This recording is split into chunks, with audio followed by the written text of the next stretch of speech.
Assalamualaikum warahmatullahi wabarakatuh. Perkenalkan, nama saya Diki Syafriti Anur, NIM 115-2131, kelas B, Prodi Ilmu Komunikasi, Fakultas Ilmu Sosial dan Politik, Universitas Untak Surabaya. Video ini saya buat guna memenuhi untuk mengerjakan evaluasi akhir semester mata kuliah pengantar Sosiologi dengan dosen Ibu Herlina Kusumaningrum dengan tema interaksi sosial. Jadi di sini saya tidak hanya menjelaskan tentang apa itu interaksi sosial, namun saya menjelaskan juga tentang syarat terjadinya, bentuk-bentuk, jenis, dan juga ciri-ciri interaksi sosial, seperti itu. Pertama, saya akan menjelaskan tentang pengertian interaksi sosial. Interaksi sosial dapat diartikan sebagai hubungan-hubungan sosial yang dinamis. Dapat dikatakan juga berupa hubungan antara individu dengan kelompok lainnya, antara kelompok yang satu dengan kelompok lainnya, maupun antara kelompok dengan individu. Dalam interaksi juga terdapat simbol, di mana simbol tersebut diartikan sebagai suatu nilai yang maknanya diberikan kepada oleh mereka yang menggunakannya. Proses interaksi sosial menurut Herbert Blumer adalah pada saat manusia bertindak terhadap sesuatu atas dasar makna yang ia miliki tersebut bagi manusia. Kemudian, makna yang dimiliki sesuatu itu berasal dari interaksi antara seseorang dengan sesamanya. Dan terakhir adalah makna tidak bersifat tetap namun dapat berubah. Perubahan terhadap makna dapat terjadi melalui proses penafsiran yang dilakukan oleh orang ketika menjumpai sesuatu. Proses tersebut disebut juga dengan interpretatif proses.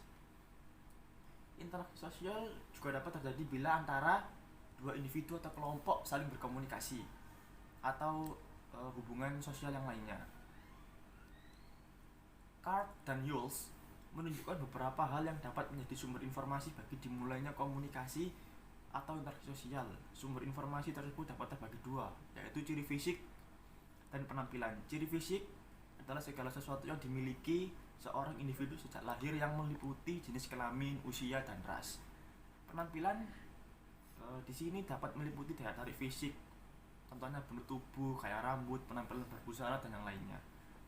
Interaksi sosial memiliki aturan, di mana aturan itu dapat dilihat melalui dimensi ruang dan dimensi waktu dari Robert T. Hall dan definisi dari W.I. Thomas. Setelah saya menjelaskan tentang pengertian interaksi sosial, selanjutnya saya akan menjelaskan tentang syarat terjadinya interaksi sosial. Suatu interaksi sosial tidak akan mungkin terjadi apabila tidak memenuhi dua syarat, yaitu satu, kontak sosial dan komunikasi. Kontak sosial berasal dari bahasa Latin con atau cum yang berarti bersama-sama, dan tengo yang berarti menyentuh. Jadi secara harfiah, kontak sosial adalah bersama-sama menyentuh. Secara fisik, kontak baru terjadi apabila terjadi hubungan badaniah. Namun, sebagai gejala sosial, itu tidak perlu berarti suatu hubungan badaniah, karena orang dapat mengatakan suatu hubungan atau kontak tanpa harus menyentuhnya. Contoh, melalui telepon, telegraf, radio, dan yang lainnya. Kontak sosial ini dapat berlangsung dalam tiga bentuk menurut Sujono Sukanto, yaitu antara orang perorangan, antara orang perorangan dengan suatu kelompok, dan antara kelompok lain dengan kelompok yang lainnya. Yang kedua ada komunikasi. Komunikasi adalah bahwa seseorang yang memberi tafsiran kepada orang lain yang berwujud pembicaraan, gerak-gerak, atau sikap. Perasaan-perasaan apa yang ingin disampaikan oleh orang tersebut. Orang yang bersangkutan kemudian memberi reaksi terhadap perasaan yang ingin disampaikan. Dengan adanya komunikasi, sikap dan perasaan kelompok dapat diketahui oleh kelompok lain atau orang lain. Hal ini kemudian merupakan bahan untuk menentukan reaksi apa yang akan dilakukannya. Dalam komunikasi, kemungkinan sekali terjadi berbagai macam penafsiran terhadap tingkah laku orang lain. Misalnya, dapat ditafsirkan sebagai keramah tamahan, sikap bersahabat, atau bahkan sebagai sikap permusuhan dan sinis. Dengan demikian, komunikasi memungkinkan kerjasama antara orang perorangan dan kelompok. Tetapi di samping itu, komunikasi juga bisa menghasilkan pertikaian yang terjadi antara salah paham yang masing-masing tidak mau mengalah. Selanjutnya saya akan menjelaskan tentang bentuk-bentuk interaksi sosial. Bentuk-bentuk interaksi sosial ada dua. Satu melalui proses asosiatif, dua proses disosiatif. Di dalam proses asosiatif ada yang namanya kerjasama, cooperation, kedua akomodasi, accommodation, dan tiga asimilasi, assimilation. Yang kedua ada proses disosiatif, di mana proses disosiatif sering disebut sebagai oppositional process. Artinya, persis halnya dengan kerjasama dapat ditemukan pada setiap masyarakat, walaupun bentuk dan arahnya ditentukan oleh kebudayaan dan sistem sosial masyarakat yang bersangkutan. Di dalam proses disosiatif ada tiga bentuk lagi.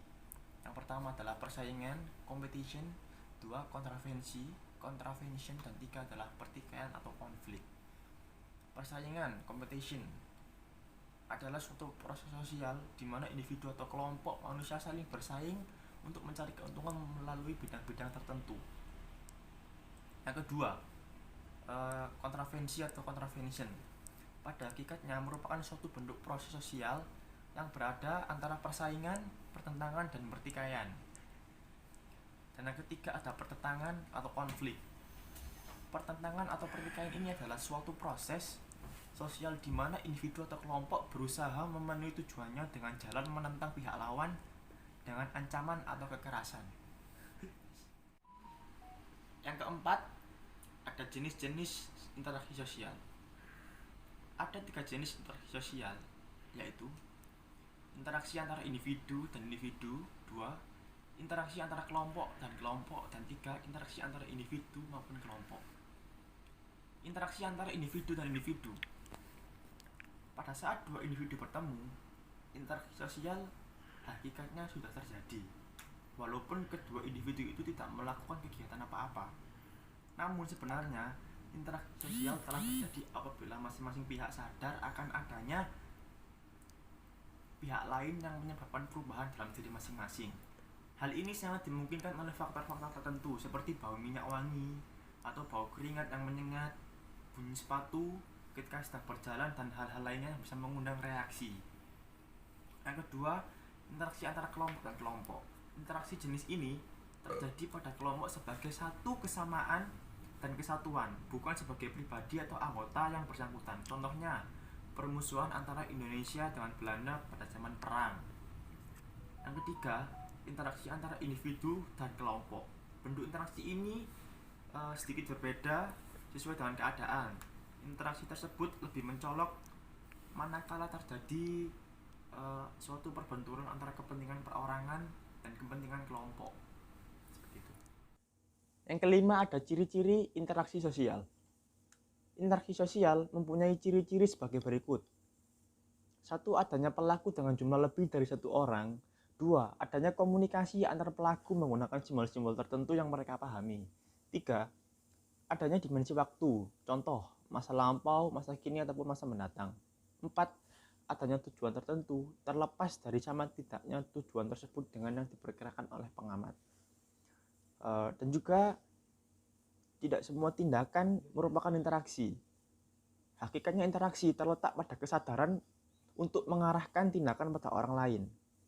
Harus ada orientasi timbal balik antara pihak yang bersangkutan tanpa menghiraukan isi perbuatannya. Contoh, seseorang yang mengalami cinta bersebut sebelah tangan ataupun benci, kesetiaan atau pengkhianatan, atau juga maksud dari melukai orang lain. Yang terakhir adalah faktor-faktor interaksi sosial. Kelangsungan interaksi sosial, sekalipun dalam bentuknya yang sederhana, ternyata merupakan proses yang kompleks. Tetapi kita bisa membedakan beberapa faktor yang mendasarinya, baik secara tunggal maupun bergabung. Satu adalah faktor imitasi. Ahli Gabriel Tarde beranggapan bahwa seluruh kehidupan sosial sebenarnya berdasarkan faktor imitasi. Walaupun pendapat ini ternyata berat sebelah. Peranan imitasi dalam interaksi sosial itu tidak kecil. Misalnya, bagaimana seorang anak belajar berbicara. Mula-mula ia mengimitasi dirinya sendiri, kemudian ia meniru atau mengimitasi kata-kata dari orang sekitarnya, misalnya keluarganya atau saudara-saudaranya ataupun teman-temannya. Tidak hanya berbicara yang merupakan alat komunikasi yang terpenting, tetapi juga cara-cara lainnya untuk menyatakan dirinya dipelajari melalui proses imitasi. Faktor yang kedua adalah faktor sugesti. Sugesti sendiri dan imitasi dalam hubungannya dengan interaksi sosial hampir sama. Bedanya adalah bahwa dalam imitasi itu orang yang satu mengikuti sesuatu di luar dirinya. Sedangkan pada sugesti, seseorang memberikan pandangan atau sikap dari dirinya yang lalu diterima oleh orang lain di luarnya. Sugesti dalam ilmu jiwa sosial dapat dirumuskan sebagai suatu proses di mana seseorang individu menerima suatu cara penglihatan atau pedoman-pedoman tingkah laku dari orang lain tanpa berpikir terlebih dahulu. Secara garis besar, terdapat beberapa keadaan tertentu serta syarat-syarat yang memudahkan terjadinya sugesti, yaitu sugesti karena hambatan berpikir. Dalam proses sugesti, terjadi gejala bahwa orang yang dikenainya mengambil alih pandangan-pandangan dari orang lain tanpa memberinya pertimbangan kritik terlebih dahulu.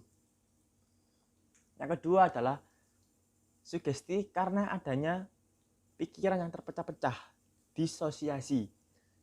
Selain dari keadaan ketika pikiran kita dihambat karena kelelahan ataupun karena rangsangan emosional, sugesti itu pun mudah terjadi pada diri seseorang apabila ia mengalami disosiasi dalam pikirannya atau pikirannya sedang kacau dan terpecah-pecah.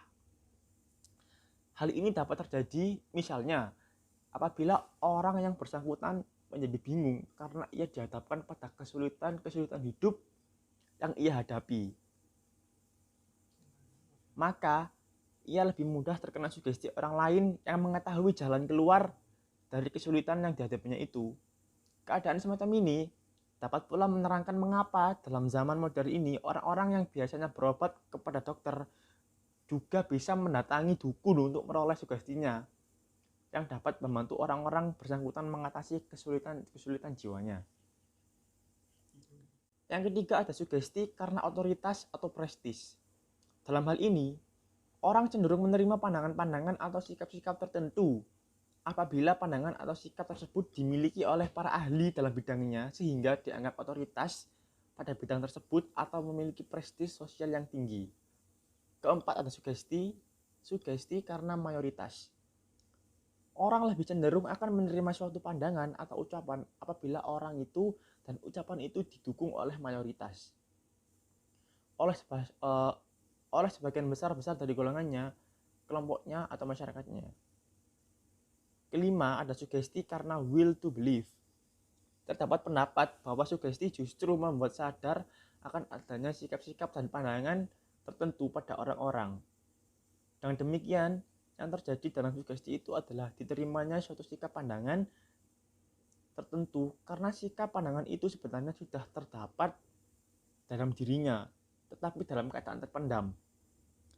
Dalam hal ini, isi sugesti akan diterima tanpa pertimbangan lebih lanjut karena pada diri pribadi atau orang yang bersangkutan sudah terdapat suatu keadaan atau kesadaran untuk lebih yakin akan hal-hal yang disugestikan. Namun, dalam diri orang tersebut tidak mampu mengatakannya karena masih terpendam atau terdapat rasa malu. Yang terakhir adalah faktor-faktor identifikasi. Identifikasi adalah sebuah istilah dari psikolog Sigmund Freud. Istilah identifikasi timbul dalam uraian Freud mengenai cara-cara seseorang anak belajar norma sosial dari orang tuanya. Dalam garis besar, anak itu belajar menyadari bahwa dalam kehidupan terdapat norma-norma dan peraturan-peraturan yang sebaiknya dipenuhi dan ia pun mempelajarinya, yaitu dengan dua cara utama. Pertama, ia mempelajari karena didikan orang tuanya yang menghargai tingkah laku wajar yang memenuhi cita-cita tertentu dan menghukum tingkah laku yang melanggar norma. Lambat laun anak itu memperoleh pengetahuan mengenai apa yang disebut perbuatan yang baik dan apa yang disebut perbuatan yang buruk. Identifikasi dalam psikologi berarti dorongan untuk menjadi identik atau sama dengan orang lain. Kecenderungan ini bersifat tidak sadar bagi anak dan tidak hanya merupakan kecenderungan untuk menjadi seperti seorang lain secara lahiriah, tetapi justru secara batin. Artinya, anak itu secara tidak sadar mengambil alih sikap orang tuanya dan pedoman-pedoman tingkah lakunya sesuai kemampuan yang ada pada anak itu sejak ia kecil. Demikian penjelasan dengan tema interaksi sosial, dan terima kasih telah menonton video saya. Sekian, terima kasih.